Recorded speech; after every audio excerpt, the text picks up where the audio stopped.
Welcome back to Beena's learning class. 5ാം ക്ലാസ്സിലെ social science അല്ലെ സാമൂഹ്യ പാഠത്തിൻ്റെ 11ാമത്തെ ചാപ്റ്ററാണ് നിയമവും സമൂഹവും, the law and the society. നിയമവും സമൂഹവും. അപ്പോൾ അതിൻ്റെ ഇംഗ്ലീഷും മലയാളവും നോട്ട് പ്രധാനപ്പെട്ടത് നോക്കി ഒരു 15 ക്വസ്റ്റ്യൻ ആൻസർ ഈ ചാപ്റ്ററിൻ്റെ എടുത്തിട്ടുണ്ട്. ടെസ്റ്റ് വായിച്ചിട്ട് നമുക്ക് ഉത്തരം എഴുതാം കേട്ടോ. നോക്കൂ നിങ്ങളെ, ഇവിടുത്തെ ഫസ്റ്റ് പിക്ചർ തന്നെ നിങ്ങൾക്ക് കാണാൻ പറ്റുന്ന ചാപ്റ്റർ എത്ര 11 കേട്ടോ. ഫസ്റ്റ് പിക്ചർ തന്നെ കൊടുത്തേക്കുന്നുണ്ടോ, കണ്ടോ? കുറേ കുട്ടികളിൽ നിന്ന് കളിക്കുന്നതാണ് അല്ലേ. നമുക്ക് നോക്കാം. വേണ്ടേ, ഈ ചിത്രം നിങ്ങൾ നിരീക്ഷിക്കൂ. കൂട്ടുകാർ ചേർന്ന് കുളം കര കളിക്കുന്ന ചിത്രമാണ് നൽകിയിരിക്കുന്നത്. ഈ കളി നിങ്ങൾ കളിച്ചിട്ടുണ്ടോ എന്നാണ് ചോദിച്ചിരുന്നത്. കുളം കര എന്ന് പറയുന്ന ഒരു കളി നിങ്ങൾ കളിച്ചിട്ടുണ്ടോ എന്നാണ് ചോദിച്ചിരിക്കുന്നത്. ഉണ്ടോ നിങ്ങളൊക്കെ കളിച്ചിട്ടുണ്ടോ? അതായത് ഈ കളി നോക്കിക്കേ, നമുക്ക് കളിച്ചു നോക്കിയാലോ എന്നാണ് ചോദിച്ചിരിക്കുന്നത്. എന്തൊക്കെയാണ് ഈ കുളം കര കളിയുടെ വ്യവസ്ഥകൾ എന്നാണ് ചോദിച്ചിരിക്കുന്നത്. ഇത് പരീക്ഷയ്ക്കൊന്നും ചോദിക്കത്തൊന്നുമില്ല. കുളം കര എന്ന കളിയുടെ വ്യവസ്ഥകൾ എന്തോന്നൊന്നും പരീക്ഷയ്ക്ക് ചോദിക്കത്തില്ല. പക്ഷെ നിങ്ങൾക്ക് എന്നറിഞ്ഞിരിക്കാൻ വേണ്ടിയാണ്. നോക്കിക്കേ, കുറേ കുട്ടികൾ വട്ടം നിൽക്കുക അല്ലേ. ഒരു റൗണ്ട് ഇട്ട് വെച്ചിട്ടുണ്ട്. ഒരു വട്ടം ഇട്ട് വെച്ചതിൻ്റെ വെളിയിൽ കുറേ കുട്ടികൾ നിൽപ്പുണ്ട്. ഇനി ഇതിൻ്റെ വ്യവസ്ഥകൾ എന്ന് വെച്ച് കഴിഞ്ഞാൽ എന്താ നോക്കട്ടെ. വൃത്തത്തിന് പുറത്ത് ചുറ്റുമായിട്ട് കുട്ടികൾ നിൽക്കണം. എന്താ നിങ്ങളെ, ഈ വരച്ചിട്ടിരിക്കുന്ന വൃത്തത്തിൻ്റെ പുറത്ത് വേണം ഈ കുട്ടികൾ നിൽക്കാൻ. വൃത്തത്തിന് നടുവിൽ നിൽക്കുന്ന കുട്ടി ഈ കളി നിയന്ത്രിക്കണമെന്നാണ്. ഈ വൃത്തത്തിന് നടുക്കായിട്ട് ഒരു കുട്ടി നിൽക്കണം. എന്ന് വെച്ചാൽ ഈ കളിക്കുന്നതല്ല, ഇതിനെ കൺട്രോൾ ചെയ്യാൻ വേണ്ടി ഒരു കുട്ടി ഇതിൻ്റെ നടുക്ക് നിൽക്കണം. കുറേ കുട്ടികൾ വൃത്തത്തിന് വെളിയിൽ നിൽക്കുക, ഇതിനെ കൺട്രോൾ ചെയ്യാൻ ഇതിനകത്തൊരു കുട്ടി നിൽക്കുക എന്നാണ്. വൃത്തത്തിൻ്റെ ഉൾവശം, ഈ കുളം കര എന്നല്ലേ ഇതിൻ്റെ പേര്. ഈ വൃത്തത്തിൻ്റെ ഉൾവശം എന്ന് വെച്ചാൽ അകത്ത് കുളമായിട്ടും വൃത്തത്തിൻ്റെ വെളിയിൽ കരയായിട്ടുമാണ് പറയുന്നത്. മനസ്സിലാവുന്നുണ്ടോ നിങ്ങളെ? വൃത്തത്തിൻ്റെ ഉൾവശം എന്ന് വെച്ചാൽ അകത്ത് കുളവും വൃത്തത്തിൻ്റെ പുറഭാഗത്തിനെ നമ്മൾ കരയുമായിട്ടാണ് സങ്കല്പിക്കുന്നത്.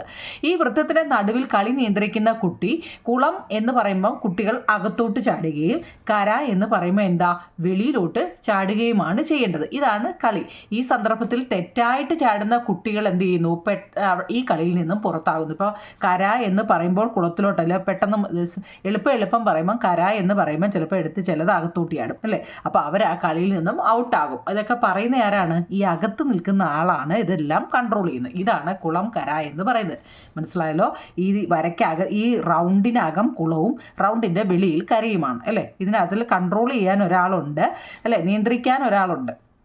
ആ ആളാണ് ഇതെല്ലാം പറയുന്നത്. കുളം എന്ന് പറയുമ്പോൾ അകത്തോട്ട് ചാടുകയും കര എന്ന് പറയുമ്പോൾ പുറത്തോട്ട് ചാടുകയുമാണ് ചെയ്യുന്നത്. ഇനി അതല്ല, എന്തെങ്കിലും നിയമം തെറ്റിച്ചാൽ അവർ ഔട്ടാവുകയും ചെയ്യുന്നു. പിന്നെ കളിയിൽ അവസാനം വരെ നിൽക്കുന്ന കുട്ടിയായിരിക്കും ഇതിലെ വിജയി ഇല്ലേ. ഇതൊക്കെ നോർമലി എല്ലാ കുട്ടികൾക്കും അറിയാവുന്ന. ഇതാണ് നമ്മുടെ ഫസ്റ്റ് പറയുന്നത്. ഈ എല്ലാ കളികൾക്കും ചില വ്യവസ്ഥകളുണ്ട് അല്ലേ.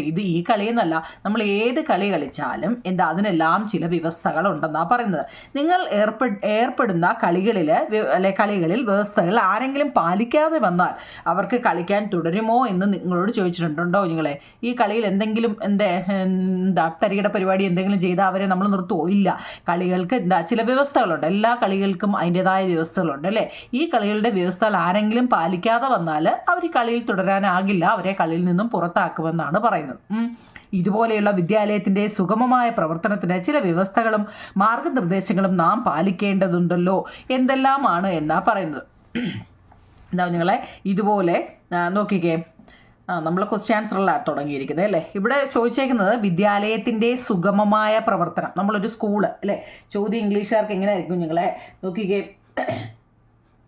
അതായത് like this we have to follow certain rules and guidance for the smooth functioning of the school കേട്ടോ. Smooth functioning of the school, സുഗമമായ പ്രവർത്തനത്തിന് നാം ചിലതൊക്കെ പാലിക്കേണ്ടതുണ്ട്. അത് ഞാൻ ക്വസ്റ്റ്യൻ ആൻസർ ആയിട്ട് എഴുതിയില്ല, നിങ്ങൾ റഫായിട്ട് അങ്ങ് എഴുതിയാൽ മതി. എന്ന് വെച്ചാൽ സമയക്രമം. നമ്മളിപ്പോൾ രാവിലെ സ്കൂളിൽ പോകുമ്പോൾ രാവിലെ 9:30 മുതൽ വൈകിട്ട് 3:30 വരെയാണെങ്കിൽ നമ്മൾ ആ സമയക്രമം പാലിക്കുക എന്നുള്ള അല്ലേ. പിന്നെ പഠന പ്രവർത്തനങ്ങളിൽ കൃത്യനിഷ്ഠ പാലിക്കുക. ഇപ്പോൾ എന്തെങ്കിലും റിവിഷൻ പറയുകയോ അല്ലേ, എക്സാം ഉണ്ടെന്ന് പറയുകയോ, അതെല്ലാം കറക്റ്റായിട്ട് നിർവഹിക്കുക എന്നതാണ്. വിദ്യാർത്ഥികൾ അധ്യാപകർ എന്നിവരെ ബഹുമാനിക്കാൻ അറിയണം. നമ്മുടെ അധ്യാപകരെ ബഹുമാനിക്കണം. ഇപ്പം അതിൽ കുറവാണ് അല്ലേ. സ്ഥിരമായും കൃത്യമായും നമ്മൾ സ്കൂളിൽ എത്തുകയും നമ്മൾ സ്കൂളിലെ പൊതുമുതലുകൾ നശിപ്പിക്കാതിരിക്കുകയൊക്കെ ചെയ്യാമെന്നാണ്. അതിൽ നിങ്ങൾക്ക് ഏതൊക്കെ ഇഷ്ടമുള്ള ഏതെങ്കിലും ഒരു 3 എഴുതിയാൽ മതി. ഞാൻ അതുകൊണ്ടാണ് എഴുതാഞ്ഞത്. ഇതിപ്പോൾ ഞാൻ പറയാതെ തന്നെ നിങ്ങൾക്കറിയാം അല്ലേ. നിങ്ങൾ എന്താ ടൈം ടേബിൾ ടൈം ഷെഡ്യൂളുകൾ ഫോളോ ചെയ്യുക. വിയർ ദ സ്കൂൾ യൂണിഫോം, കറക്റ്റായിട്ട് സ്കൂളിൻ്റെ യൂണിഫോം ഒക്കെ ഇട്ടുകൊണ്ട് പോവുക. വിയർ ദ സ്കൂൾ യൂണിഫോം, വേണ്ടുന്നവർ അതൊന്ന് റഫായിട്ട് വേണമെങ്കിൽ എഴുതി വെച്ചു കേട്ടോ. അതൊന്ന് കാരണം നിങ്ങൾക്ക് ഇഷ്ടമുള്ള ഏതെങ്കിലും എഴുതിയാൽ മതി എന്നാണ് പറഞ്ഞത് കേട്ടോ. വിയർ ദ സ്കൂൾ യൂണിഫോം, പിന്നെ പങ്ക്ച്വലായിട്ട് സ്റ്റഡി ആക്ടിവിറ്റീസുകൾ, do not destroy the public property, പിന്നെ activate the school regularity and punctuality കേട്ടോ.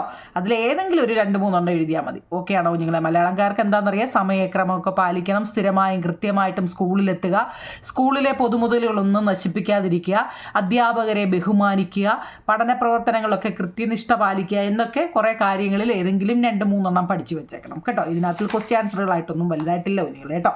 ഇതിനകത്തിൽ 2 അവർ ടെസ്റ്റ് കൊടുത്തിട്ടുണ്ടായിരുന്നു. എന്താ സമയക്രമം പാലിക്കുക, സ്കൂൾ യൂണിഫോം ധരിക്കുക എന്നൊക്കെ കേട്ടോ. അപ്പോൾ നമുക്കിനി മെയിൻ ക്വസ്റ്റ്യൻ ആൻസറിലേക്ക് വരാം. എന്താണ് ഈ നിയമം? നമ്മുടെ പാഠത്തിൻ്റെ പേരെന്താ നിങ്ങളെ? നിയമവും സമൂഹവും എന്നല്ലേ അല്ലേ? The law and the society എന്നാണ് നമ്മുടെ പാഠത്തിൻ്റെ പേര്. അപ്പോൾ എന്താണ്, what you mean by law? എന്താണ് ഈ നിയമം എന്ന പദം കൊണ്ട് അർത്ഥമാക്കുന്നത്? സമൂഹത്തിൻ്റെ നിലനിൽപ്പിനും സുഗമമായ പ്രവർത്തനങ്ങൾക്കും വേണ്ടി ഏർപ്പെടുത്തുന്ന അംഗീകരിക്കപ്പെട്ട നിയന്ത്രണങ്ങളും വ്യവസ്ഥകളുമാണ് നിയമം എന്ന് പറയുന്നത്. 1 മാർക്കിൻ്റെ 1-2 മാർക്കിൻ്റെയൊക്കെ നല്ലൊരു ചോദ്യമാണ്. നിയമം എന്നാൽ എന്താണ്? നിയമം നമ്മൾ ഇപ്രാവശ്യം പഠിക്കുന്നത് നിയമവും അതിലെ സമൂഹത്തെയും കുറിച്ചാണ്. സമൂഹത്തിൻ്റെ നിലനിൽപ്പിനും സുഗമമായ പ്രവർത്തനങ്ങൾക്കും വേണ്ടി ഏർപ്പെടുത്തുന്ന അംഗീകരിക്കപ്പെട്ട നിയന്ത്രണങ്ങളും വ്യവസ്ഥകളുമാണ് നിയമം എന്ന് പറയുന്നത്. Law is the accepted set of rules and regulations for the existence and smooth functioning of the society. വായിക്കാൻ അറിയണേ നിങ്ങൾ കേട്ടോ. ഓക്കെ ആണല്ലോ? നല്ലപോലെ 1 മാർക്കിൻ്റെ ഒരു ചോദ്യമായിട്ടോ. എന്താണ് ലോ എന്ന് വെച്ചാൽ എന്താണ്? നോക്കിയേ, മനുഷ്യർ സാമൂഹിക ജീവികളാണ്. ഓരോ വ്യക്തിക്കും സമൂഹത്തിൽ മെച്ചപ്പെട്ട ജീവിതവും സംരക്ഷണവും ഉറപ്പുവരുത്തുന്നതിന് നിയമങ്ങൾ അനിവാര്യമാണ്. സമൂഹത്തിലെ എല്ലാവരുടെയും ക്ഷേമത്തിന് വേണ്ടിയുള്ളതാണ് നമ്മുടെ നിയമങ്ങൾ. ഒരു സാമൂഹിക കൂട്ടായ്മയിൽ അതിലെ അംഗങ്ങളായ വ്യക്തികളുടെ സ്വഭാവം, പെരുമാറ്റം, പ്രവൃത്തി, സ്വാതന്ത്ര്യം, അവകാശം തുടങ്ങിയവയ്ക്കുമേൽ ചില വ്യവസ്ഥകളും നിയന്ത്രണങ്ങളും ആവശ്യമാണ്. വ്യക്തി താൽപ്പര്യങ്ങൾ സംരക്ഷിക്കപ്പെടുന്നതോടൊപ്പം പൊതു താല്പര്യങ്ങൾക്ക് കൂടി പരിഗണിക്കേണ്ടപ്പെടേണ്ടതുണ്ട് അല്ലേ? ഇത്തരം സന്ദർഭങ്ങളിൽ സമൂഹത്തിന് ചില ചിട്ടകൾ ആവശ്യമാണ്. ഈ ധർമ്മമാണ് നിയമങ്ങൾ നിർവഹിക്കുന്നത്. അപ്പോൾ ആ ചോദ്യം, നിയമങ്ങൾ നിർവഹിക്കുന്ന ധർമ്മങ്ങൾ എന്താണ്? ഞാനൊരു 2 എഴുതി വെച്ചിട്ടുണ്ട്. അപ്പം നമ്മൾ ഒന്നാമത് പഠിച്ച എന്താണ് നിയമം കേട്ടോ. ഇംഗ്ലീഷും മലയാളം എഴുതി വെച്ചിട്ടുണ്ട്. രണ്ടാമത്തെ ഫങ്ഷൻസ് പെർഫോംഡ് ബൈ റൂൾസ്, നിയമങ്ങൾ നിർവഹിക്കുന്ന ധർമ്മങ്ങൾ എന്തെല്ലാമാണ്. നോക്കിയേ, സമൂഹത്തിലെ എല്ലാവരുടെയും ക്ഷേമത്തിന് വേണ്ടിയുള്ളതാണ് നിയമങ്ങൾ. സമൂഹത്തിലെ എല്ലാവരുടെയും ക്ഷേമത്തിന് വേണ്ടിയുള്ളതാണ് നിയമങ്ങൾ. ഒരു സാമൂഹിക കൂട്ടായ്മയിൽ അതിലെ അംഗങ്ങളായ വ്യക്തികളുടെ സ്വഭാവം, പെരുമാറ്റം, പ്രവൃത്തി, സ്വാതന്ത്ര്യം, അവകാശം എന്നിവയ്ക്കുമേൽ ചില വ്യവസ്ഥകളും നിയന്ത്രണങ്ങളും ആവശ്യമാണ് എന്നാണ് പറയുന്നത്. Laws are meant for the welfare of everyone in the society. certain conditions and restrictions on the character, conduct, actions, freedom, rights, etc. are essential for the members of the social group. കേട്ടോ, അതിൻ്റെ ഇംഗ്ലീഷും മലയാളവും എഴുതിയെടുത്തിട്ടുണ്ട്. ഓരോ ചോദ്യം ഞാൻ വളരെ കുറച്ച് നോട്ടേ തന്നിട്ടുള്ളൂ. അപ്പോൾ ഇപ്പോൾ 2 തന്നിട്ടുണ്ട്. 2 വൃത്തിയായിട്ട് പഠിക്കുക എന്നുള്ളതാണ് കേട്ടോ.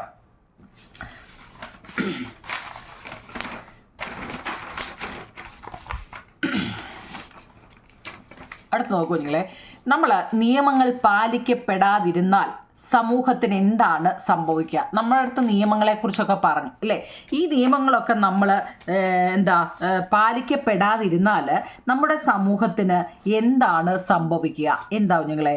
What happened to the society if laws are not followed? If the rules are not followed, conflicts arise. These endangers the existence of the society. ഓരോന്നും സെൻറ്റൻസ് ആയിട്ടാണ് എഴുതിയിരിക്കുന്നത് കേട്ടോ. These endangers the existence of the society. Therefore violations of rules is punishable. ചോദ്യം നല്ലപോലെ കേൾക്കണേ കുഞ്ഞുങ്ങളെ. അതായത് നിയമങ്ങൾ പാലിക്കപ്പെടാതിരുന്നാൽ സംഘർഷങ്ങൾ ഉണ്ടാകുന്നു. കോൺഫ്ലിക്റ്റ് റൈസ്, സംഘർഷങ്ങൾ ഉണ്ടാകുന്നു. ഇത് എന്താ, സമൂഹത്തിൻ്റെ നിലനിൽപ്പിനെ ഡേഞ്ചറല്ലേ, അപകടം, ഡേഞ്ചേഴ്സ്, ഇത് സമൂഹത്തിൻ്റെ നിലനിൽപ്പിനെ അപകടത്തിലാക്കുന്നു. പിന്നോ therefore the violation of rules is punishable. നിയമലംഘനം ശിക്ഷാർഹമാണ്. 3 ചെറിയ പോയിന്റുകളാണ് കേട്ടോ. നിയമത്തെക്കുറിച്ചാണ് നിയമങ്ങൾ നമ്മൾ പാലിക്കാതിരുന്നാൽ നമ്മുടെ സമൂഹത്തിന് എന്താണ് സംഭവിക്കുക എന്നാണ് ചോദ്യം. 3 ചോദ്യവും പ്രധാനപ്പെട്ടത് മാത്രമാണ് ഞാൻ നോക്കി എഴുതിയേക്കുന്നത് കേട്ടോ. അടുത്ത നോക്കൂ കുഞ്ഞുങ്ങളെ. നിയമങ്ങൾ പാലിക്കപ്പെടാതിരുന്ന സംഘർഷങ്ങൾ ഉണ്ടാകുന്നു. ഇത് സമൂഹത്തിൻ്റെ നിലനിൽപ്പിനെ അപകടത്തിലാക്കുന്നു. അതിനാൽ നിയമലംഘനം ശിക്ഷാർഹമാണ്. നിയമങ്ങൾ പ്രധാനമായും 2 രീതിയിലാണ്. നിങ്ങളുടെ അതങ്ങ് എഴുതിയെടുത്തോണ്ടാവും കുഞ്ഞുങ്ങളെ. ഞാനത് കാരണം ഇവിടെ ഓൾറെഡി തന്നിട്ടുണ്ട്. നിയമങ്ങൾ പ്രധാനമായിട്ടും 2 വിധമുണ്ട് കേട്ടോ. ഏതൊക്കെയാ? സാമൂഹിക വഴക്കങ്ങളിൽ കൂടി രൂപപ്പെടുന്ന നിയമങ്ങളും വ്യവസ്ഥാപിതമായ സംവിധാനങ്ങൾ വഴി രൂപപ്പെടുത്തുന്ന നിയമങ്ങളുമാണ് 2 കേട്ടോ. എന്താണ് ഈ സാമൂഹിക വഴക്കങ്ങൾ എന്ന് വെച്ച് കഴിഞ്ഞാൽ? നമ്മളിപ്പോൾ പറഞ്ഞു ഇതിനകത്ത് സാമൂഹിക വഴക്കങ്ങളിൽ കൂടി രൂപപ്പെടുന്ന നിയമം. എന്ത് ഈ സാമൂഹിക വഴക്കങ്ങൾ? അതായത് ഒരു പ്രത്യേക സാമൂഹിക സംഘത്തിലോ സാംസ്കാരികത്തിലോ സ്വകാര്യമായി കണക്കാക്കപ്പെടുന്ന വിശ്വാസങ്ങൾ, മനോഭാവങ്ങൾ, പെരുമാറ്റങ്ങൾ എന്നിവയുടെ അലിഖിത നിയമങ്ങളാണ് സാമൂഹിക വഴക്കങ്ങളെന്ന് പറയുന്നത്. പ്രാചീന സമൂഹത്തിൽ നിലനിന്നിരുന്ന നിയമങ്ങളെല്ലാം തന്നെ വഴക്കങ്ങളിൽ നിന്ന് രൂപപ്പെട്ടതാണ്. നമ്മുടെ പ്രാചീന സമൂഹത്തിൽ നിലനിന്നിരുന്ന നിയമങ്ങളെല്ലാം തന്നെ വഴക്കങ്ങളിൽ നിന്നും ഉണ്ടായതാണ്. എന്താണ് ഈ വഴക്കങ്ങൾ എന്നൊക്കെ ഒരു ചോദ്യം നിങ്ങൾക്ക് ഇല്ലയോ കുഞ്ഞുങ്ങളെ? പൊതുവെ കൃത്യമായി എഴുതപ്പെടാത്തവയായിരുന്നു ഇത്. സാമൂഹിക വഴക്കങ്ങളിൽ കൂടിയും ആചാരങ്ങളിൽ കൂടിയുമായിരുന്നു അവ നടപ്പിലാക്കിയിരുന്നത്. സാമൂഹിക ക്രമങ്ങളുടെ ഭാഗമായി ഉണ്ടായിരുന്ന മിക്ക നിയമങ്ങളും പിന്നീട് മാറ്റപ്പെടുകയോ കലോചിതമായി പരിഷ്കരിക്കപ്പെടുകയോ ചെയ്തിട്ടുണ്ട്. അതിനകത്തുള്ളൊന്നും വലുതായിട്ട് പഠിക്കാനില്ല. ഇനി അടുത്ത നമ്മൾ നോക്കിയേ. നിത്യജീവിതത്തിൽ നമുക്ക് പരിചിതമായ നിയമങ്ങൾ ഏതൊക്കെയാണ്? ഞാൻ പറഞ്ഞില്ല, പ്രധാനപ്പെട്ടത് മാത്രമേ എഴുതിയുള്ളൂ. ടെസ്റ്റ് വാരി വലിച്ച് തന്നിട്ടില്ല. നിയമങ്ങൾ ഏതൊക്കെ നിയമങ്ങൾ നിങ്ങൾക്ക് അറിയാം കുഞ്ഞുങ്ങളെ? ഒന്ന് പറഞ്ഞേ. ലോസുകൾ ഏതൊക്കെയാണ്? നിയമങ്ങൾ. 1 ഗതാഗത നിയമങ്ങൾ. നമുക്കറിയാം അല്ലേ? ഗതാഗത നിയമങ്ങൾ, അതായത് ട്രാഫിക് റൂൾസ്. ബാല അവകാശ നിയമങ്ങൾ, അതായത് ചൈൽഡ് റൈറ്റ്സ് ആക്ട്. വിവര അവകാശ നിയമം, റൈറ്റ് ടു ഇൻഫർമേഷൻ. വിദ്യാഭ്യാസ അവകാശ നിയമം, റൈറ്റ് ടു എഡ്യൂക്കേഷൻ ആക്ട്. സ്ത്രീകളുടെ അവകാശങ്ങൾ, റൈറ്റ് ഫോർ വുമൺ. സ്ത്രീ പുരുഷ സമത്വം, ജെൻഡർ ഇക്വാളിറ്റി. ഇതിനകത്തുള്ളൊരു 5 നല്ലതുപോലെ പഠിച്ചു വെച്ചേക്കണം. നിയമങ്ങൾ ഏതൊക്കെയാണ്? ഒരു 5 നിയമത്തിൻ്റെ പേര് നല്ലതുപോലെ പഠിച്ചു വെച്ചേക്കണം കുഞ്ഞുങ്ങളെ. 4 പ്രധാനപ്പെട്ട ക്വസ്റ്റ്യൻ ആൻസറുകളാണ് ഞാനിപ്പോൾ തന്നത്. ആ 4 വൃത്തിയായിട്ട് പഠിക്കണേ കേട്ടോ. അപ്പം നോക്കിക്കേ. അപ്പോൾ ഇവിടെ ടെസ്റ്റിൽ നോക്കിയേ. ഗതാഗത നിയമം, വിദ്യാഭ്യാസം 3 കൊടുത്തിട്ടുണ്ട്. അത് 6 നമ്മൾ പറഞ്ഞിട്ടുണ്ട്. നിയമങ്ങൾ രൂപപ്പെട്ടത് എങ്ങനെയാണ്? നിയമങ്ങൾ രൂപപ്പെടുന്നത് എങ്ങനെയാണ് കുഞ്ഞുങ്ങളെ? അതായത് ആധുനിക കാലഘട്ടത്തിൽ ഓരോ ഗവൺമെൻറ്റും നിയമനിർമ്മാണ സഭകൾ വഴിയാണ് രാഷ്ട്രത്തിനാവശ്യമായ നിയമങ്ങൾ നിർമ്മിക്കപ്പെടുന്നത്. ആധുനിക കാലഘട്ടത്തിൽ ഓരോ ഗവൺമെൻറ്റും നിയമനിർമ്മാണ സഭകൾ വഴിയാണ് രാഷ്ട്രത്തിനാവശ്യമായ നിയമങ്ങൾ നിർമ്മിക്കപ്പെടുന്നത്. ഗവൺമെൻറ്റുകൾ മുൻകൈയെടുത്ത് നിർമ്മിക്കുന്ന നിയമങ്ങൾക്ക് പുറമെ ശക്തമായ പൊതുജന അഭിപ്രായത്തെ തുടർന്നും നിയമനിർമ്മാണ സഭകൾ നിയമങ്ങൾ നിർമ്മിക്കാറുണ്ട്. കോടതി വിധികളും വ്യാഖ്യാനങ്ങളും നിർദ്ദേശങ്ങളും പലപ്പോഴും പുതിയ നിയമങ്ങൾക്ക് കാരണമാകാറുണ്ട്. ഇപ്രകാരം കോടതി ഇടപെടലുകൾ കൂടിയും നിയമങ്ങൾ രൂപപ്പെടാറുണ്ട്. അവിടെ 2 പിക്ചർ കൊടുത്തിരിക്കുന്നുണ്ടോ? ഒരു നിശ്ചിത ഭൂപ്രദേശത്ത് ഭരണകൂടത്തിൻ്റെ കീഴിൽ ജീവിക്കുന്ന സംഘടിതമായ സമൂഹത്തെയാണ് നമ്മൾ രാഷ്ട്രം എന്ന് പറയുന്നത്. എന്നാൽ രാഷ്ട്രം എന്നതുകൊണ്ട് അർത്ഥമാക്കുന്നത് ജനസംഖ്യ, ഭൂപ്രദേശം, ഗവൺമെൻറ്, പരമാധികാരം എന്നിവയാണ് രാഷ്ട്രത്തിൻ്റെ ഘടകങ്ങൾ. ചിലപ്പോൾ അത് 2 മാർക്കിന് ചോദിക്കാൻ കൊള്ളാവുന്നൊരു ചോദ്യം ഞങ്ങൾ എന്താ ഈ രാഷ്ട്രത്തിൻ്റെ ഘടകങ്ങൾ എന്തെല്ലാമാണെന്ന് കേട്ടോ. അതൊക്കെ കണ്ടോ, അത് ബോക്സിൽ തന്നെ കൊടുത്തിട്ടുണ്ട്. 181 പേജിൻ്റെ ബോക്സിൽ കൊടുത്തിട്ടുണ്ട്. അതുകൊണ്ടാണ് ഞാനത് എഴുതാഞ്ഞത്. കണ്ടോ, നല്ല രീതിയിൽ തന്നെ കൊടുത്തിട്ടുണ്ട്. ഞാൻ എഴുതണ്ടല്ലോ. ഓക്കെ ആണോ? നോക്കിക്കേ. ഇന്ത്യൻ പാർലമെൻറ്റ്, കേരള നിയമസഭയുടെ ഒക്കെ പടം കൊടുത്തിട്ടുണ്ട്. ഓക്കെ ആണോ? നമ്മൾ റോഡ് സുരക്ഷയുടെ ആണ് അടുത്തത്. നോക്കൂ നിങ്ങൾ, ഏതാണ്ട് പിക്ചർ കുറേ തന്നിട്ടുണ്ട്. ഇത് കണ്ടോ, ഇവിടെ എന്താ സൈക്കിൾ യാത്ര, സൈക്കിൾ സവാരി ചെയ്യാൻ പാടില്ല, ഇതിലേക്കൂടെ നടക്കരുത്, പാർക്കിംഗ് അനുവദിക്കത്തില്ല, സ്കൂളല്ലേ, സ്കൂളുണ്ടെങ്കിൽ അവിടെ. പിന്നെ ഇതിൻ്റെ ഓരോന്നും നമ്മൾ ലൈസൻസ് എടുക്കാൻ ചെല്ലുമ്പോൾ ഇതേലെ ഇവിടെ ഹോൺ അടിക്കരുത്, ഹെൽമെറ്റ് വെക്കണം. കണ്ടോ, ഇത് ഓരോന്നും കൊടുത്തിട്ടുണ്ട്, കാണാൻ പറ്റുന്നുണ്ടോ? അപ്പം റോഡ് സുരക്ഷയുമായിട്ട് ബന്ധപ്പെട്ട കുറേ കാര്യങ്ങളാണ് നമുക്ക് പറഞ്ഞിരിക്കുന്നത്. കണ്ടോ, റോഡ് സുരക്ഷയുമായി ബന്ധപ്പെട്ട ചിത്രങ്ങൾ ഓരോന്നും എന്തിനെ സൂചിപ്പിക്കുന്നു എന്നാണ് പറഞ്ഞിരിക്കുന്നത്. എന്തോത്തിനൊക്കെയാണെന്ന് പറയണോ നിങ്ങളെ? അതായത് ഫസ്റ്റ് എന്താണ്, സൈക്കിൾ സവാരി പാടില്ല എന്നാണ് ഫസ്റ്റിൽ പറഞ്ഞിരിക്കുന്നത്. എന്താ നിങ്ങളെ? സൈക്കിൾ സവാരി പാടില്ല. പിന്നോ കാൽനടയാത്ര പാടില്ല, ഇതിലേക്കൂടെ നടക്കാൻ പാടില്ല. പിന്നോ അടുത്ത സ്കൂളുണ്ട്, ശ്രദ്ധിക്കണം എന്നാണ്. ഇവിടെ പി എന്ന് വെച്ചാൽ പാർക്കിംഗ് പാടില്ല എന്നാണ്. പിന്നോ റെയിൽവേയുടെ ഗേറ്റ് ആണ് ഈ കൊടുത്തേക്കുന്നത്. എന്താ നിങ്ങളെ? ചിലപ്പോൾ ഇതിലെ പിക്ചർ തന്നിട്ട് നിങ്ങളോട് എഴുതാൻ ചോദിക്കാം കേട്ടോ. നിങ്ങൾ അത് വളരെ ഇമ്പോർട്ടൻ്റ് ആണ്. ഇതിലെ പിക്ചർ തന്നിട്ട് നിങ്ങൾ അതെന്താണെന്ന് എഴുതാൻ ചോദിക്കും. ഇതെന്താ? റെയിൽവേ ഗേറ്റ് ആണ് കേട്ടോ. പിന്നോ ഇതിലേക്കൂടെ റോഡ് മുറിച്ച്, സീബ്ര ലൈൻ അല്ലേ, റോഡ് മുറിച്ച് കടക്കാം. പിന്നോ ഇത് സീറ്റ് ബെൽറ്റ് ആണ് കേട്ടോ. സീറ്റ് ബെൽറ്റ് ശരിയായിട്ട് ധരിക്കുക. പിന്നോ ഹോൺ അടിച്ചുകൊണ്ടുണ്ടല്ലോ, ചില സ്ഥലങ്ങളിൽ വരുമ്പോൾ ഹോൺ അടിക്കരുതെന്ന് പറയത്തില്ലേ, ഹോൺ അടിക്കാൻ പാടില്ല.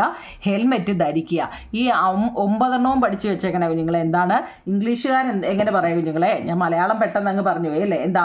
നോ സൈക്കിളിങ് അല്ലേ, നോ സൈക്കിളിങ്. പിന്നെ നോ പെഡസ്ട്രെയിന്, പിന്നെ നോ പാർക്കിങ്, സ്കൂൾ ഹെഡ്, പിന്നെ ലെവൽ ക്രോസ് അല്ലേ, ഇതിൻ്റെ ട്രെയിനിൻ്റെ അല്ലേ ലെവൽ ക്രോസ്, പിന്നെ പെഡസ്ട്രെയിനിങ് ക്രോസിംഗ് എന്ന് വെച്ചാൽ സീബ്ര ക്രോസിംഗ് എന്ന് പറഞ്ഞാൽ അല്ലേ, pedestrian crossing, wear the seat belt, പിന്നെ ഹോൺ പ്രൊഹിബിറ്റഡ്, വിയർ ഹെൽമെറ്റ്. ഇതൊക്കെയാണ് കേട്ടോ ഇംഗ്ലീഷുകാർക്ക്. ഓക്കെ ആണോ നിങ്ങളെ? ഇനി അതെന്തൊക്കെയാണെന്നാണ്ട് ഇവിടെ എഴുതാൻ ചോദിച്ചിട്ടുണ്ടായിരുന്നല്ലേ, ഞാൻ പറഞ്ഞ് കേട്ട് കാണുമോ നിങ്ങളെ? ഇനി നമ്മൾ പറയുന്നത് സുരക്ഷ അല്ലേ, സുരക്ഷാ നിയമങ്ങൾ, യാത്രക്കാർക്കും വാഹനങ്ങൾ ഓടിക്കുന്നവർക്കുമൊക്കെയുള്ള സുരക്ഷകൾ. അപ്പോൾ ഇത്രയേ ഉള്ളൂ. അടുത്ത നമുക്ക് റോഡ് സുരക്ഷാ നിയമത്തിൻ്റെ ഒരു 4 പ്ലക്കാർഡ് തയ്യാറാക്കാൻ. പ്ലക്കാർഡ് എന്ന് വെച്ചാൽ അതാണ്ട് ഇതുപോലെ കമ്പേ കുത്തിക്കൊണ്ട് വേണം പോകാൻ കേട്ടോ. Wear seat belt, save life. Seat belt ധരിക്കൂ, ജീവൻ രക്ഷിക്കൂ. ക്യൂ എവിടെ പോയി? ഓക്കെ, കണ്ടോ, ഇത് ഇംഗ്ലീഷുകാർ ഇംഗ്ലീഷ് എഴുതണം, മലയാളംകാർ മലയാളം എഴുതണം. എന്താ നിങ്ങളെ? Wear seat belt, save life. Seat belt ധരിക്കൂ, ജീവൻ രക്ഷിക്കൂ. Don't use mobile while driving. വാഹനം ഓടിക്കുമ്പോൾ മൊബൈൽ ഫോൺ ഉപയോഗിക്കരുത്. മലയാളംകാർ മലയാളം കമ്പേ കുത്തി കൊണ്ട് വേണം നിൽക്കാൻ കേട്ടോ. ഇംഗ്ലീഷുകാർ ഇംഗ്ലീഷിൽ. Don't use mobile while driving. വാഹനം ഓടിക്കുമ്പോൾ മൊബൈൽ ഫോൺ ഉപയോഗിക്കരുത്. പിന്നെ ഡോണ്ട് ഡ്രിങ്ക് ആൻഡ് ഡ്രൈവ്. മദ്യപിച്ച് വാഹനം ഓടിക്കരുത്. 4 തന്നിട്ടുണ്ട്. പ്രധാനപ്പെട്ട 4 നിങ്ങളെ ഞാൻ പ്രധാനപ്പെട്ട മാത്രമേ ഈ പാഠത്തിൽ തന്നിട്ടുള്ളൂ. അപ്പോൾ 5ാമത്തെ ക്വസ്റ്റ്യൻ ആണ്. 5ാമത്തെ പ്ലക്കാർഡ് എഴുതാനാണ്. ഓക്കെ ആണോ? ആണോ നിങ്ങളെ? ഇനി കാൽനട യാത്രക്കാർ ശ്രദ്ധിക്കേണ്ട കുറേ കാര്യങ്ങളാണ് കൊടുത്തിട്ടുണ്ട്. എന്താണെന്നറിയോ? നമ്മുടെ രാജ്യത്ത് വാഹന ഗതാഗതം റോഡിൻ്റെ ഇരുവശത്തു കൂടിയാണ്. റോഡിൻ്റെ വലതുവശം ചേർന്ന് നടന്നാൽ എതിരെ വരുന്ന വാഹനങ്ങൾ വ്യക്തമായി കാണാൻ സാധിക്കും. ഇടതുവശത്തു കൂടിയാണ് നടക്കുന്നെങ്കിലോ പിന്നിലൂടെ വരുന്ന വാഹനങ്ങൾ നാം കാണില്ല. ഇത് അപകട സാധ്യത വർദ്ധിപ്പിക്കുന്നു കേട്ടോ. കാൽനടക്കാർ ശ്രദ്ധിക്കേണ്ട ഒരു 3 കാര്യങ്ങൾ എഴുതാനോ വല്ലതും ചോദിക്കും. കാരണം ഇതിനകത്ത് ഒരുപാട് കാര്യങ്ങൾ പറയുന്നുണ്ട്. പിന്നെ റോഡിൻ്റെ വശത്ത് നടപ്പാത ഉണ്ടെങ്കിൽ അതിലൂടെ നടക്കുക. നടപ്പാതകൾ ഇല്ല എങ്കിൽ റോഡിൻ്റെ വലതുവശം ചേർന്ന് മാത്രം നടക്കുക. 2 പേരിൽ കൂടുതൽ വശം ചേർന്ന് നടക്കരുത്. നോക്കണേ നിങ്ങൾ, ഇത് വളരെ ഇമ്പോർട്ടൻ്റ് ആണ്. ഇംഗ്ലീഷുകാർക്കും മലയാളക്കാർക്കും ഉണ്ട്. അത് ബോക്സിൽ തന്നെ കൊടുത്തേക്കുന്നതുകൊണ്ടാണ് ഞാൻ എഴുതാഞ്ഞത് കേട്ടോ. കാൽനട യാത്ര നിരോധിച്ചിട്ടുള്ള സ്ഥലങ്ങളിലൂടെ കാൽനട യാത്ര പാടില്ല. മൊബൈൽ ഫോണ്, ഹെഡ്സെറ്റ് എന്നിവ ഉപയോഗിച്ചുകൊണ്ട് റോഡിൽ കൂടി നടക്കരുത്. ആദ്യം വലതുവശത്തേക്കും പിന്നീട് ഇടതുവശത്തേക്കും നോക്കി വാഹനങ്ങൾ ഇല്ല എന്ന് ഉറപ്പുവരുത്തിയെങ്കിൽ മാത്രമേ നമ്മൾ എന്ത് ചെയ്യൂ? റോഡ് മുറിച്ച് കടക്കാവൂ. അതായത് സീബ്ര ക്രോസിങ്ങിലൂടെയുള്ള സ്ഥലങ്ങളിൽ മാത്രം എന്ത് ചെയ്യാം? നമ്മൾ റോഡ് മുറിച്ച് കടക്കുക. സിഗ്നലുള്ള ഇടങ്ങളിൽ കാൽനട യാത്രക്കാർക്ക് കടന്നു പോകാനുള്ള പച്ച വെളിച്ചം തെളിയുന്നത് വരെ നമ്മൾ കാത്തു നിൽക്കണം. പിന്നെ കാൽനട യാത്രക്കാർക്കായി നിയമിക്കപ്പെട്ടിട്ടുള്ള മേൽപ്പാലങ്ങൾ, അതായത് ഫുട് ഓവർ ബ്രിഡ്ജ് ഉണ്ട്, അത് പിന്നെ അല്ലെങ്കിൽ സ്കൈ വാക്ക്, ഭൂഗർഭ പാതകൾ എന്നിവയുണ്ടെങ്കിൽ അവ ഉപയോഗിച്ച് നടക്കാനാണ് പറയുന്നത്. അപ്പോൾ ഇതിനകത്തിൽ എന്താ കുറേ എണ്ണം തന്നിട്ടുണ്ട് കണ്ടോ. ചുമന്ന ബോക്സിനകത്തിൽ നിങ്ങൾ അതിനെ ഒരു 4-5 എണ്ണമെങ്കിലും നിങ്ങൾക്ക് ഇഷ്ടമുള്ള ചെറുത് നോക്കിയോ എങ്ങനെ ആയാലും മതി കുഞ്ഞുങ്ങളെ അത് പഠിച്ചിരിക്കണം കേട്ടോ. അതായത് കാൽനടക്കാർ ശ്രദ്ധിക്കേണ്ട കാര്യങ്ങൾ എന്തെല്ലാമാണ്. ഓക്കെ ആണോ? അത് വളരെ ഇമ്പോർട്ടൻ്റ് ക്വസ്റ്റ്യൻ ആണ് കുഞ്ഞുങ്ങളെ കേട്ടോ. ഈ പാഠത്തിനകത്തിൽ വളരെ കുറച്ച് ക്വസ്റ്റ്യൻസറേ ഉള്ളൂ. അത് നിങ്ങൾ വൃത്തിയായിട്ട് അങ്ങ് പഠിക്കുക. ഇപ്പം നമ്മൾ പഠിച്ചു എന്താണ് നിയമം കേട്ടോ. വാരി വലിച്ചൊന്നും നിങ്ങൾ പഠിക്കേണ്ട. എന്താണ് നിയമം എന്നാൽ എന്താണെന്ന് പഠിച്ചു. നിയമങ്ങൾ പ്രധാനമായിട്ടും 2 രീതിയിലാണെന്ന് നമ്മൾ പറഞ്ഞു കേട്ടോ. പിന്നെ നിത്യജീവിതത്തിൽ നമ്മൾ അറിഞ്ഞിരിക്കേണ്ട ഒരു 5-6 നിയമത്തിൻ്റെ പേരെന്താണ് പഠിക്കുക. രാഷ്ട്രം എന്നാൽ എന്തെന്ന് പഠിക്കുക. പിന്നെ അതാണ്ട് ഈ 9 എണ്ണത്തിൻ്റെ എന്താണെന്ന് എന്തിനെ സൂചിപ്പിക്കാനാണ് ഈ 9 എണ്ണം എന്തിനെ സൂചിപ്പിക്കാനാണെന്നും കൂടി ഒന്നറിയുക. പിന്നെ ഇപ്പം നമ്മൾ പറഞ്ഞു കാൽനട യാത്രക്കാർ പാലിക്കേണ്ട നിയമങ്ങൾ എന്തെല്ലാമാണെന്നാണ് പറഞ്ഞത് കേട്ടോ. അഥവാ പറഞ്ഞ വാരി വലിച്ചു കിടന്ന് പഠിക്കേണ്ട, പ്രധാനപ്പെട്ടത് മാത്രമാണ് തന്നിരിക്കുന്നതെന്ന്. ഇനി നോക്കിക്കേ കുഞ്ഞുങ്ങളെ, നിയമവും സൈബർ ലോകവും എന്ന് പറയുന്ന കുഞ്ഞുങ്ങളെ the law and the cyber world കണ്ടോ. ബോക്സിനകത്തിൽ കൊടുത്തിരിക്കുന്നത് കണ്ടോ. അതായത് നോക്കിക്കേ, സൈബർ തട്ടിപ്പ്, വിദേശ പൗരൻ അറസ്റ്റിൽ അല്ലേ. പിന്നോ വീഡിയോ കോളിലും വ്യാജൻ, സുഹൃത്തിൻ്റെ മുഖം കാണിച്ച് പണം തട്ടി. ഓൺലൈൻ ഇടപാട് നടത്തുന്നവർക്ക് ലക്കി കൂപ്പൺ അയച്ച് തട്ടിപ്പ്, ജാഗ്രത പാലിക്കുക അല്ലേ. വ്യാജ സാമൂഹ്യ മാധ്യമ പ്രൊഫൈൽ ഉപയോഗിച്ച് സാമ്പത്തിക തട്ടിപ്പ്, മൊത്തത്തിൽ തട്ടിപ്പായ അല്ലേ. ഇപ്പം ലോകമേ തട്ടിപ്പും വെട്ടിപ്പോവാ അല്ലേ കുഞ്ഞുങ്ങളെ. അതൊക്കെ പോട്ടെ. അപ്പം നമുക്ക് വാർത്താ തലക്കെട്ടുകൾ വായിച്ചല്ലോ. ഇത് കുറേ വാർത്തയുടെ തലക്കെട്ടുകളാണ് ഇപ്പം നമ്മൾ പറഞ്ഞത്. നോക്കിയേ, നവമാധ്യമങ്ങളിലൂടെ എത്രയെത്ര തട്ടിപ്പുകളാണല്ലേ. ഇവ നിയന്ത്രിക്കാൻ നിയമങ്ങളുണ്ടോ? ഇനി നമ്മൾ ഓരോ നിയമങ്ങൾ എന്താ, ഇപ്പം നമ്മൾ കുറേ നിയമത്തിൻ്റെ പേര് പഠിച്ചായിരുന്നു അല്ലേ. ഏതൊക്കെ നിയമങ്ങൾ ഓർമ്മയുണ്ടോ? ട്രാഫിക് നിയമങ്ങൾ, child rights act, right to information, right to woman അല്ലേ. കുറേ നിയമങ്ങൾ പഠിച്ചു അല്ല. കുറേ നിയമങ്ങൾ ഏതൊക്കെയാ? കൺസ്യൂമർ പ്രൊട്ടക്ഷൻ നിയമങ്ങൾ ഏതൊക്കെയായിരുന്നു നിങ്ങൾ പഠിച്ചേ? ഗതാഗത നിയമങ്ങൾ, വിവരാവകാശ നിയമങ്ങൾ, വിദ്യാഭ്യാസ അവകാശ നിയമങ്ങൾ, ബാലാവകാശ നിയമങ്ങൾ, കുറേ നിയമങ്ങൾ പഠിച്ചു അല്ലേ. ഇനി നമ്മൾ നോക്കുക, ഇൻ്റർനെറ്റ് ഗെയിമുകൾ, മൊബൈൽ ആപ്പുകൾ, ഓൺലൈൻ സേവനങ്ങൾ എന്നിവയിൽ ധാരാളം തട്ടിപ്പുകൾ നടക്കുന്നുണ്ട്. ഇത്തരം സാഹചര്യങ്ങളിൽ നിന്നും സംരക്ഷണം ലഭിക്കുന്നതിന് വേണ്ടി ആവിഷ്കരിച്ച നിയമമാണ് വിവര സാങ്കേതിക വിദ്യാ നിയമം 2000 എന്ന് പറയുന്നത്. എന്താ കുഞ്ഞുങ്ങളെ, വിവര സാങ്കേതിക വിദ്യാ നിയമം എന്നാൽ എന്താണ്? അത് നിങ്ങൾ എങ്ങനെ എഴുതും കുഞ്ഞുങ്ങളെ? അതായത് ഇൻഫർമേഷൻ ടെക്നോളജി ആക്ട് എന്ന് പറയുന്നത് ഇംഗ്ലീഷുകാർക്ക് ദാണ്ട് എഴുതാനുള്ളതാണ് കേട്ടോ കുഞ്ഞുങ്ങളെ. എന്താ കുഞ്ഞുങ്ങളെ, ഇൻ്റർനെറ്റ് ദാണ്ട് ഇവിടെ മുതൽ അത് എഴുതണം കേട്ടോ. അത് ഞാൻ എഴുതിയില്ല, ഞാൻ വിചാരിച്ച് എഴുതണ്ടേ. വിവര അവകാശ നിയമം എഴുതിയായിരുന്നു അല്ലേ. വിവര അവകാശ നിയമം എന്ന് വെച്ചാൽ ensuring the public right to information, പൊതുജനങ്ങൾക്ക് വിവരങ്ങൾ അറിയാനുള്ള അവകാശം ഉറപ്പുവരുത്തുന്നു എന്നാണ് വിവര അവകാശ നിയമം എന്നതുകൊണ്ട് അർത്ഥമാക്കുന്നത്. അത് ഒറ്റ വരിയിലേ കൊടുത്തിട്ടുള്ളൂ. Ensuring the public's rights to information, പൊതുജനങ്ങൾക്ക് വിവരങ്ങൾ അറിയാനുള്ള അവകാശം ഉറപ്പുവരുത്തുന്നു എന്നാണ്. അതായത് എങ്ങനെയാ എന്തുവാ നോക്കുക, ഇൻ്റർനെറ്റ് ഗെയിം അല്ലേ. ഇതിനകത്ത് ഗെയിമുകാരെ ഉണ്ടാവും നിങ്ങളെ. സത്യം പറ, അമ്മയോ അച്ഛനോ ഫോൺ താത്ത് വെക്കുമ്പോൾ നിങ്ങൾ ഗെയിം എടുത്ത് വെച്ച് കളിക്കാറുണ്ടോ? അങ്ങനെ അതൊക്കെ നമ്മുടെ ചുമ്മാതാവും നിങ്ങളെ. അതുകൊണ്ടൊന്നും കളിച്ചുകൊണ്ടൊന്നും നമ്മൾ ഒന്നും ആവത്തില്ല എന്നുള്ളതാണ് കേട്ടോ. വെറുതെ ഗെയിം കളിച്ച് ഫോണിൻ്റെ ചാർജ് കളയാം, അല്ലെങ്കിൽ ഫോൺ കേടാക്കാവുന്നല്ലാതെ അതുകൊണ്ട് ഒരു പ്രയോജനവും ഇല്ല കേട്ടോ. വെറുതെ ഗെയിം കളിച്ച് ആ സമയത്ത് നിങ്ങൾ വല്ല GKയോ കേട്ടോ അങ്ങനെയൊക്കെയുള്ള കാര്യങ്ങൾ, ഇഷ്ടംപോലെ പഠിക്കുന്ന കാര്യങ്ങളുണ്ടോ കുഞ്ഞുങ്ങളെ, അത് വല്ലതൊക്കെ കയറി ഇന്ന് കാണും. ഓരോ അങ്ങനെയുള്ള ക്വസ്റ്റ്യനുകളൊക്കെ വരുമ്പോൾ ഉണ്ടല്ലോ, ചെറിയ അതൊക്കെ എടുത്ത് വെച്ചിരുന്ന് കാണുക കേട്ടോ. നോക്കിയേ, ഗെയിമുകൾ, മൊബൈൽ ആപ്പുകൾ, ഓൺലൈൻ സേവനങ്ങൾ എന്നിവയുടെ ധാരാളം തട്ടിപ്പുകൾ ഇപ്പം നടക്കുന്നുണ്ട്.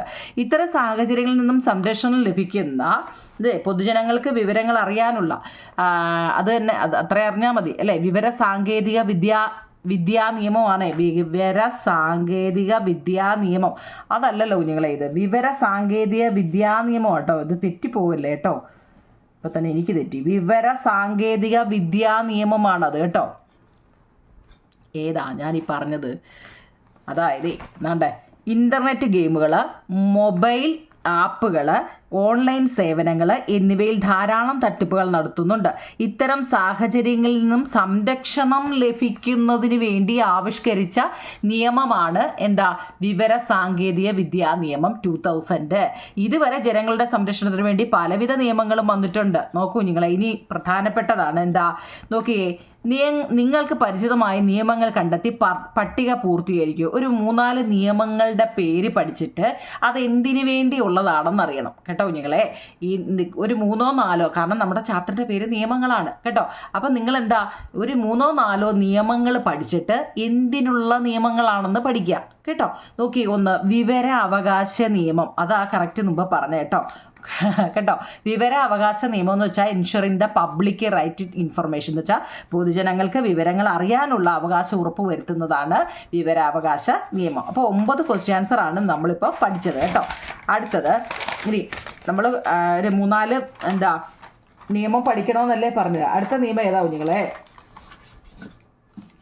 അടുത്തത് ഫോറസ്റ്റ് പ്രൊട്ടക്ഷൻ ആക്ട്. എന്താ നിങ്ങളെ? ഫോറസ്റ്റ് പ്രൊട്ടക്ഷൻ ആക്ട്, അതായത് വന സംരക്ഷണ നിയമം എന്നാണ്. എന്താ നിങ്ങളെ? വന സംരക്ഷണ നിയമം. If the reserve forest is to be made otherwise the central government needs additional permission. വല്ലോ മനസ്സിലായോ? അതായത് നമ്മുടെ റിസർവ് വനമുണ്ട്, അങ്ങനെ അല്ലാതാകണമെങ്കിൽ, റിസർവ് വനം അങ്ങനെ അല്ലാതാവണമെങ്കിൽ കേന്ദ്ര സർക്കാരിൻ്റെ മുൻകൂട്ടിയുള്ള അനുമതി വേണം എന്നാണ് പറയുന്നത്. എന്താണ്? ഫോറസ്റ്റ് പ്രൊട്ടക്ഷൻ ആക്ടിനകത്തിൽ പറയുന്ന കാര്യങ്ങളാണ് കേട്ടോ. ഇതൊക്കെ എന്താണെന്ന് അറിയണേ. ഇനി ഭക്ഷ്യസുരക്ഷാ നിയമം, ഇത് വളരെ ഇമ്പോർട്ടൻ്റ് ആട്ടോ. എന്താണ് ഈ ഭക്ഷ്യസുരക്ഷാ നിയമം? ഫുഡ് സെക്യൂരിറ്റി ആക്ട്, അത് 2013.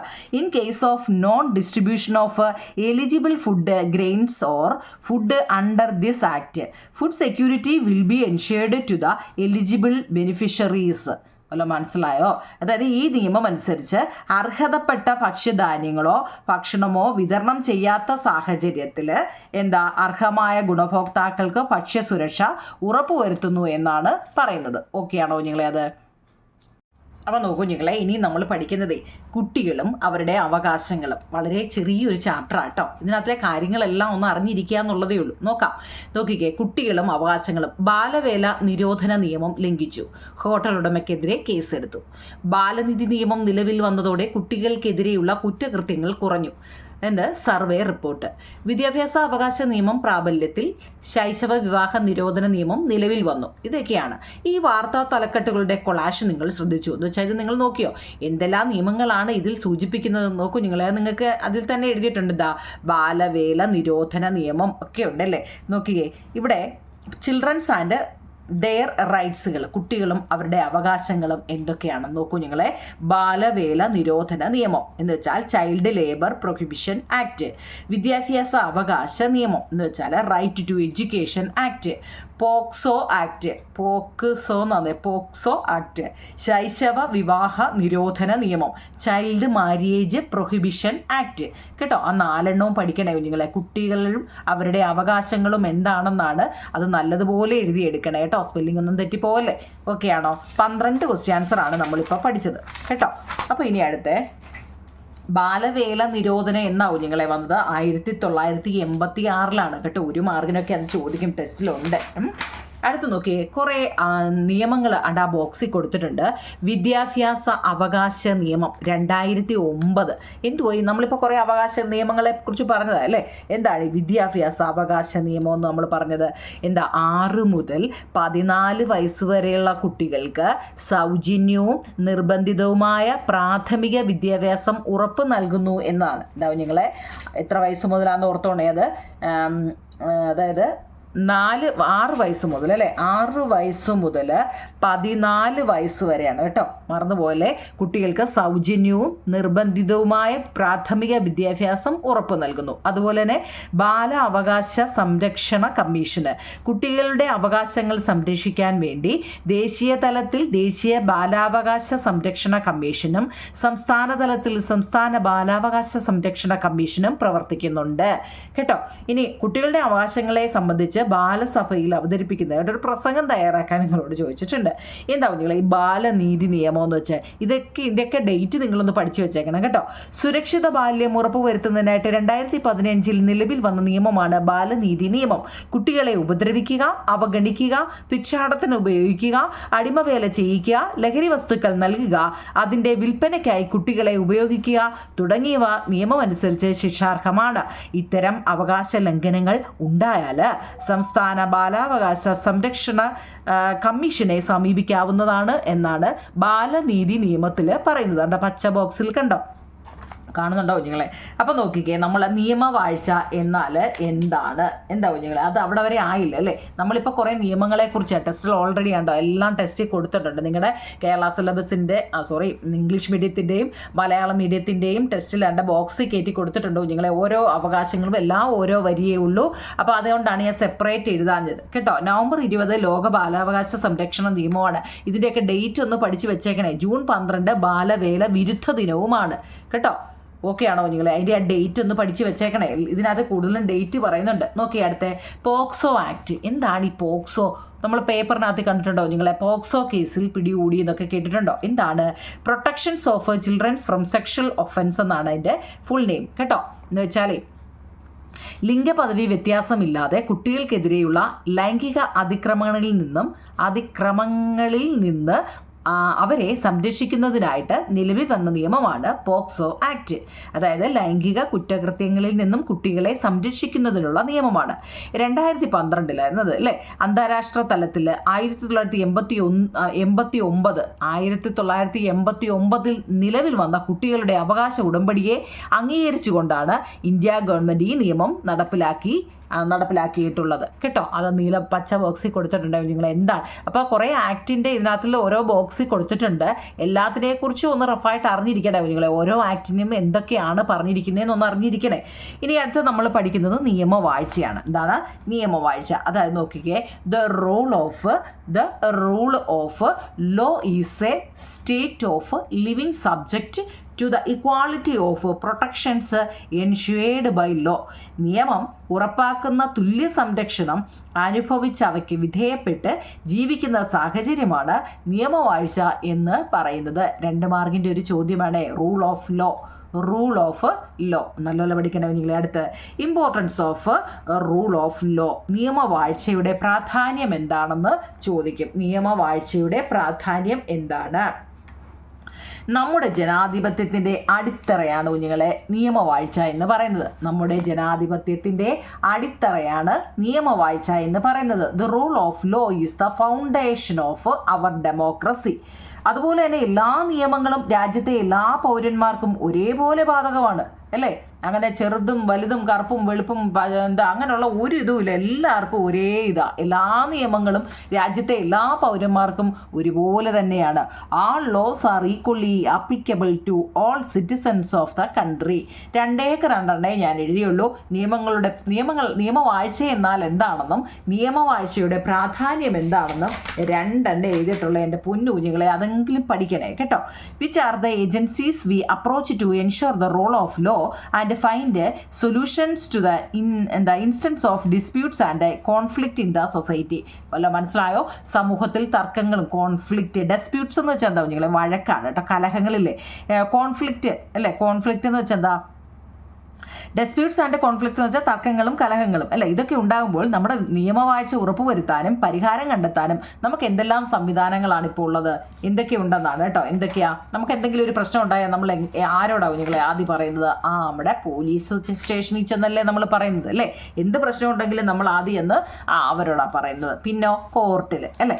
Local self government vigilant committees കേട്ടോ. മലയാളം ഇംഗ്ലീഷ് എഴുതി വെച്ചിട്ടുണ്ട്. അതായത് നമുക്ക് എന്തെങ്കിലും ഒരു പ്രശ്നം ഉണ്ടായാൽ നമ്മളത് ക്രമസമാധാന പാലനത്തിന് പോലീസിൻ്റെ ചുമതല വളരെ ഇമ്പോർട്ടൻ്റ് ആണ് അല്ലേ? പോലീസ് സ്റ്റേഷനിൽ ചെല്ലുക, കോർട്ടിൽ, local self government vigilant committee, തദ്ദേശ സ്വയംഭരണ സ്ഥാപന ജാഗ്രതാ സമിതികൾ എന്നൊക്കെ കേട്ടോ. ഇച്ചിരി പാടുപെടൂലേ? തദ്ദേശ സ്വയംഭരണ സ്ഥാപന ജാഗ്രതാ സമിതികൾ, local self government vigilant committee. പോട്ടോ ഇല്ല, ഈ 2 നിങ്ങൾക്ക് അറിയാമല്ലോ. പോലീസ് സ്റ്റേഷനും കോർട്ടും ഒക്കെയാണോ? ഇനി നമ്മളോട് ചോദിക്കുക, എന്ത് ഈ പോലീസിൻ്റെ ചുമതല എന്താവും ഞങ്ങളെ? ഈ പോലീസ് സ്റ്റേഷനിലോട്ട് നമ്മൾ ഓടിച്ചെന്ന് പറയാമെന്ന് പറഞ്ഞില്ലേ? എന്തെങ്കിലും ഒരു പ്രശ്നം ഉണ്ടെങ്കിൽ നമ്മൾ ഓടിച്ചെന്ന് പോലീസ് സ്റ്റേഷനിൽ പറയാമെന്ന് നമ്മൾ പറഞ്ഞു. അപ്പോൾ ഈ പോലീസ് സ്റ്റേഷൻ്റെ ചുമതല എന്താ? The main law and order. അവരെ ക്രമസമാധാന പരിപാലനമാണ് അവരുടെ ജോലി. എന്താ നിങ്ങളെ? ക്രമസമാധാന പരിപാലനം ആണ്. ഓക്കെ ആണോ? അങ്ങനെയാണെങ്കിൽ കോടതിയുടെ ചുമതല എന്താ? കോടതിക്ക് ഇല്ലേ ചുമതല. Court have the power to resolve disputes and impose punishment. തർക്കങ്ങൾ എന്തെങ്കിലും പരിഹരിക്കാനും അതായത് ശിക്ഷ വിധിക്കാനുമുള്ള അധികാരം നമ്മുടെ കോടതിക്കാണ്. എന്തെങ്കിലും തർക്കങ്ങൾ പരിഹരിക്കുന്നതും എന്തെങ്കിലുമൊക്കെ ശിക്ഷ വിധിക്കുന്നതുമൊക്കെ ആരാ? നമ്മുടെ കോടതിയാണോ കുഞ്ഞുങ്ങളെ? ഓക്കെ ആണോ? ഇനി നമ്മുടെ ടെസ്റ്റിൻ്റെ ലാസ്റ്റ് പേജിനകത്തിൽ 2 പിക്ചർ കൊടുത്തേക്കുന്നുണ്ടോ? എന്താ? സുപ്രീം കോടതിയും കേരള ഹൈക്കോടതിയും. കണ്ടോ? ഇതിനെക്കുറിച്ചൊരു 3 വരിയിലും ഒന്ന് പഠിച്ചു വെച്ചേക്കണേ. ഇന്ത്യയുടെ പരമോന്നത കോടതിയാണ് സുപ്രീം കോടതി. ന്യൂഡൽഹിയിലാണ് സുപ്രീം കോടതി സ്ഥിതി ചെയ്യുന്നത്. അതുപോലെ തന്നെ കേരള ഹൈക്കോടതി എന്ന് വെച്ചാൽ സംസ്ഥാനത്തിലെ ഏറ്റവും ഉയർന്ന കോടതിയാണ് ഹൈക്കോടതി. ഇത് എറണാകുളത്താണ് കേരള ഹൈക്കോടതി സ്ഥിതി ചെയ്യുന്നത്. കണ്ടോ? ഇനി നോക്കിയേ, കീഴ്ക്കോടതി, അതിനെക്കാട്ടിൽ വലുത് ജില്ലാ കോടതി, അതിൽ വലുത് ഹൈക്കോടതി, ഹൈക്കോടതിയിൽ നിന്ന് സുപ്രീം കോടതി. കേട്ടോ? ഇംഗ്ലീഷ് പറയാറിട ഒന്നുമില്ല. ഇതാണ് സെക്ഷൻ കോർട്ട് എന്നാണ്. ഈ കീഴ്ക്കോടതിക്ക് പറയുന്നത് സെക്ഷൻ കോർട്ടാണ് കേട്ടോ. പിന്നെ ഡിസ്ട്രിക്റ്റ് കോർട്ട്, ജില്ലാ കോടതി എന്ന് വെച്ചാൽ ഡിസ്ട്രിക്ട് കോർട്ട്. അവിടെ നിന്ന് അത് ഹൈക്കോർട്ടിലോട്ട് പോയിട്ട് സുപ്രീം കോർട്ടിൽ വരുന്നത് കേട്ടോ. ഇത് നിങ്ങളായി ഇതൊന്ന് കറക്റ്റായ ഓർഡർ ഒന്ന് പഠിച്ചു വെച്ചേക്കണം കേട്ടോ. ഇതിനകത്ത് വളരെ കുറച്ച് ക്വസ്റ്റ്യൻ ആൻസറേ ഉള്ളൂ എൻ്റെ കുഞ്ഞുങ്ങളെ. അത് വൃത്തിയായിട്ട് പഠിക്കുക. ഞാൻ പറഞ്ഞില്ലേ, വളരെ കുറച്ച് ക്വസ്റ്റ്യൻ ആൻസറേ ഞാൻ ഈ പാഠത്തിൽ തന്നിട്ടുള്ളൂ. സാധാരണ ചാപ്റ്ററിലെ അപേക്ഷിച്ച് വളരെ കുറച്ച് ചാപ്റ്ററാണ് നമ്മുടെ ക്വസ്റ്റ്യൻ ആൻസറുകളാണ്. എൻ്റെ സുപ്രീം കോടതി, കേരള ഹൈക്കോടതിയെക്കുറിച്ചും കണ്ടോ ഞാനിപ്പോൾ വായിച്ചതാണ് എഴുതിയേക്കുന്നത്. ഈ ചാപ്റ്ററിനകത്തിലെ ഒരുവിധമുള്ള ക്വസ്റ്റ്യൻ ആൻസറുകളെല്ലാം നമ്മൾ എഴുതിയിട്ടുണ്ടോ കുഞ്ഞുങ്ങളെ? കേട്ടോ? അതുപോലെ തന്നെ നിയമത്തിൻ്റെ പരമാധികാരം ഉറപ്പുവരുത്തുക എന്നാണ് കോടതിയുടെ മുഖ്യ ചുമതല. 1 മാർക്കിൻ്റെ ചോദ്യം, ഏറ്റവും ഇമ്പോർട്ടൻ്റ് ചോദ്യം കുഞ്ഞുങ്ങളെ. കോടതിയുടെ മുഖ്യ ചുമതല നമ്മൾ എഴുതിയായിരുന്നില്ലേ? പ്രധാനപ്പെട്ടതൊക്കെ നമ്മൾ എഴുതിയതാണ്. കോടതിയുടെ മുഖ്യ ചുമതല, ഡ്യൂട്ടി ഓഫ് കോർട്ട്, സോറി കുഞ്ഞുങ്ങളെ, നമ്മൾ എഴുതിയതാണ് അല്ലേ? Court have to power resolve disputes and impose punishment. ഏറ്റവും പ്രധാനപ്പെട്ടത് നോക്കി എല്ലാം എഴുതിയിട്ടുണ്ട് എൻ്റെ പൊന്നു കുഞ്ഞുങ്ങളെ. ഇത് നിങ്ങളുടെ ജോലി. ഇത് വൃത്തിയായിട്ട് എഴുതിയെടുക്കുക, പഠിക്കുക എന്നുള്ളതാണ്. 5ാം ക്ലാസ്സിൻ്റെ പുതിയ ടെസ്റ്റായിരുന്നു നമുക്ക് കിട്ടിയിരുന്നത്. ആ പുതിയ ടെസ്റ്റിനകത്തിലെ എല്ലാ ചാപ്റ്ററിൻ്റെയും ക്വസ്റ്റ്യൻ ആൻസർ നമ്മുടെ ലിങ്കിൽ കിടപ്പുണ്ട്.